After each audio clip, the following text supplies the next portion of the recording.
Yes dear students, ఇప్పటి వరకు మీరు చూసినట్లయితే ఏపీఎస్సికి గ్రూప్ 2 120 డేస్ మెయిన్స్ ప్లాన్ మనం స్టార్ట్ చేస్తాం. దీంట్లో మీకు టోటల్గా 3200 క్వశ్చన్స్ ఉన్నాయి. ఇక్కడ ప్లాన్ గమనించినట్లయితే యూనిట్ వైజ్ టెస్ట్లు, సెక్షనల్ టెస్ట్లు, రివిజన్ టెస్ట్లు, అట్లా మనకి కాంప్రహెన్సివ్గా 120 డేస్ ప్లాన్ మనం ఇచ్చాం. అసలు ఈ ప్లాన్ ఏ విధంగా ఫాలో అవ్వాలి, ఇప్పటి వరకు ప్రోగ్రెస్ ఎంతవరకు జరిగింది, ఏ విధంగా ఆఫ్లైన్లోను ఆన్లైన్లోను ఇంగ్లీష్ మీడియం తెలుగు మీడియం పెడుతున్నాం అనేది ఒకసారి గమనించినట్లయితే ఈ ప్రోగ్రామ్కి సంబంధించి మనము ఒక స్కాలర్షిప్ టెస్ట్ కూడా పెట్టాము, స్టేట్ వైడ్ టెస్ట్ పెట్టాము. దీంట్లో మొత్తం మనకి మెయిన్స్లో ఉన్న సిలబస్ మొత్తం కలిపి మనం పెట్టాము. చాలా మంది ఈ దీంట్లో ఎగ్జామ్ రాసిన తర్వాత సార్ ఎగ్జామ్ పేపర్ ఎలా ఉందో అలా విధంగా పేపర్ ఉంది, కాబట్టి మనం ఇప్పటి నుంచి ఎలా ప్రిపేర్ అవ్వాలనే స్టూడెంట్స్కి ఒకసారి చెప్తున్నాను. దీంట్లో మీకు గమనించినట్లయితే ఇంకా దీనికి ఒక పీవైక్యూ టెస్ట్ కూడా పెట్టాము. ఈ పీవైక్యూ టెస్ట్లో ఏమవుతుందంటే మనకి పీవైక్యూ టెస్ట్ రాసినప్పుడు కొత్తగా రాసేవాళ్ళు, లేదు లాస్ట్ టైం రాసిన వాళ్ళు, మళ్ళీ మీకు ఎగ్జామ్ యొక్క ఫోకస్, దాన్ని మనం లోకస్ ఫోకస్ అంటాం. లిమిట్స్ ఆఫ్ ద ఎగ్జామ్ తెలియాలి, స్టాండర్డ్ ఆఫ్ ద ఎగ్జామ్ తెలియాలి.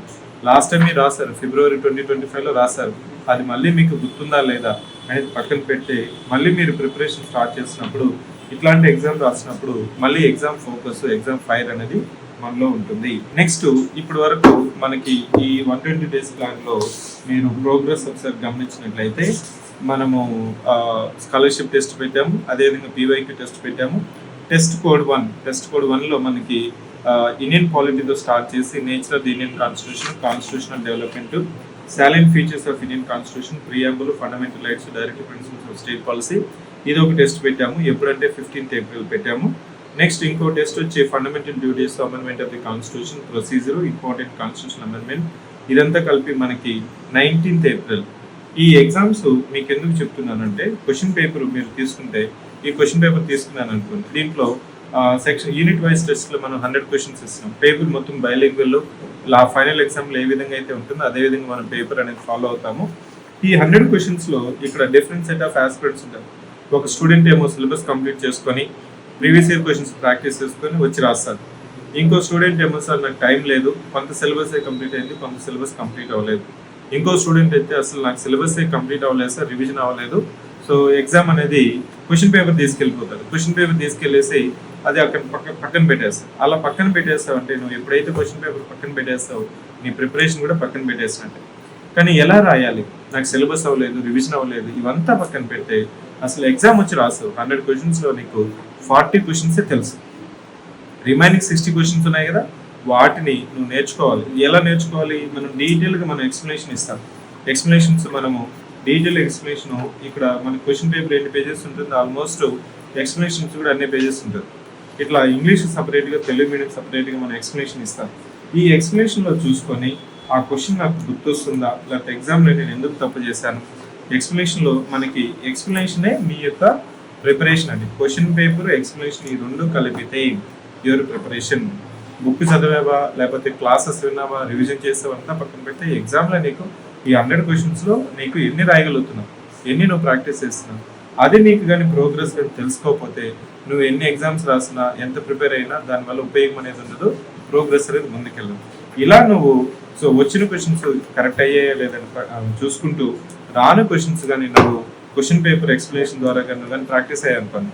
మన దాంట్లో చూసినట్లయితే షెడ్యూల్లో పేపర్ 1కి సెక్షన్ 2లో, పేపర్ 1 సెక్షన్ 2లో మీరు గమనించినట్లయితే మొత్తం సిలబస్ గమనించినట్లయితే మొత్తం సిలబస్లో చూసి ఈ 5 యూనిట్ టెస్ట్లు ఉన్నాయి కదా, 5 యూనిట్ టెస్ట్లు అంటే 500 క్వశ్చన్స్ వస్తాయి.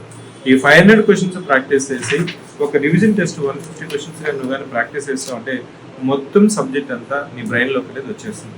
ఇలా మీకు టెస్ట్ సిరీస్ అనేది ఉపయోగపడాలి. టెస్ట్ సిరీస్ రాస్తున్న వాళ్ళు ఈ విధంగా ప్రిపరేషన్ అనాలిసిస్ చేసుకోండి. సో ఏ టెస్ట్ మిస్ అవ్వద్దండి, ఎందుకంటే మల్టిపుల్ ర్యాంకర్స్ మీకు మల్టిపుల్ ప్లేసెస్లో కూడా చెప్పారు. ఏమంటే సివిక్ సెంటర్లో పెట్టే టెస్ట్ ప్రతిదీ మిస్ అవ్వలేదు, రాసిన ప్రతి టెస్ట్ అనాలిసిస్ చేసుకున్నాను. అనాలిసిస్ చేసుకున్న తర్వాత నేను ఎక్కడ కరెక్ట్ అయ్యాను, ఇన్కరెక్ట్ అయ్యాను, ఏ విధంగా ప్రిపరేషన్ అది ఎన్రిచ్మెంట్ చేసుకోవాలని అనేది కానీ నువ్వు కానీ చూసుకున్నట్లయితే నీకు ప్రిపరేషన్ అనేది ముందుకెళ్తుంది. లేదులే ఇంకా సిలబస్ అవ్వలేదు, రివిజన్ అవ్వలేదు, ఇదంతా అయిపోయిన తర్వాత ఎగ్జామ్స్ రాస్తానంటే ఇప్పటికే కదండి నెక్స్ట్ జాబ్ క్యాలెండర్ వచ్చినా కానీ మన పేరు ఉంటుందా ఉండదా అనేది క్వశ్చన్ మార్క్ అవుతుంది. కాబట్టి సో ఇట్లా టెస్ట్ సిరీస్ని మీరు వచ్చిన క్వశ్చన్స్ ఎంత ఎఫిషియన్సీతో మనం రాస్తున్నాము, రాని క్వశ్చన్స్ డైరెక్ట్గా ఎక్స్ప్లెనేషన్ తీసుకో, ఎక్స్ప్లెనేషన్ చూడు, సో ఎక్స్ప్లెనేషన్లో నువ్వు చూసినట్టయితే నీకు ఆటోమేటిక్గా గుర్తొస్తుంది. అలా నువ్వు ముందుకెళ్ళావు అంటే ప్రిపరేషన్ ముందుకెళ్తుంది, ప్రోగ్రెస్ నీకు ఉంటుంది, సబ్జెక్ట్ కంప్లీట్ అవుతుంది. ఇంకా మీకు ఏంటంటే సిలబస్ కంప్లీట్ అవుతుందనే కాన్ఫిడెన్స్ రావాలి. సిలబస్ కంప్లీట్ అవ్వకుండా నువ్వు చదువుకుంటూ కూర్చొని ఫస్ట్ పేజ్ నుంచి లాస్ట్ పేజ్ వరకు చదువుకుంటూ కూర్చున్నావు అనుకోండి, ఈ ఎగ్జామ్ పెట్టి నెగిటివ్ మార్కింగ్ ఉంది కదా, ఆ నెగిటివ్ మార్కింగ్ ఉండడం వల్ల నీకు 150 క్వశ్చన్స్కు నీకు 60 65 వెళ్ళిపోతుంది. సో ఇలా ఎగ్జామ్స్ రాసినప్పుడు చిన్న చిన్న ఇష్యూస్ రెక్టిఫికేషన్ చేసుకొని చేసిన మిస్టేక్ మళ్ళీ రిపీట్ చేయకుండా కానీ నువ్వు ముందుకెళ్ళావంటే ఈ పేరు అనేది ఫైనల్ లిస్ట్లో కంపల్సరీ ఉంటుంది. ఇంకా జాయిన్ అవ్వాలనుకుంటే ఈ వీడియో కింద test series program offline, online, Telugu medium, English medium అంతా కలిపి మనం పెడుతున్నాము. కాబట్టి కింద రిజిస్టర్ అవ్వండి, లేదా జాయిన్ అవ్వండి. ఇంకా మీకు ఎంక్వైరీ కావాలనుకుంటే, ఇంకా డౌట్స్ ఏమైనా ఉన్నా, నాతో మాట్లాడాలనుకున్నా కానీ మీరు ఈ నెంబర్కి, ఏ నెంబర్ అంటే 7013495019 మీరు రిజిస్టర్ అయితే so I will try to interact. So మీకు ఏదైనా 1-to-1 లిమిటేషన్స్ ఉన్నా కానీ, సరే ఇంకా ఎలా ప్రిపేర్ అవ్వాలి, ఇట్లాంటి డౌట్స్ ఉన్నా కానీ I will try to give my suggestions. I wish all the best. Thank you.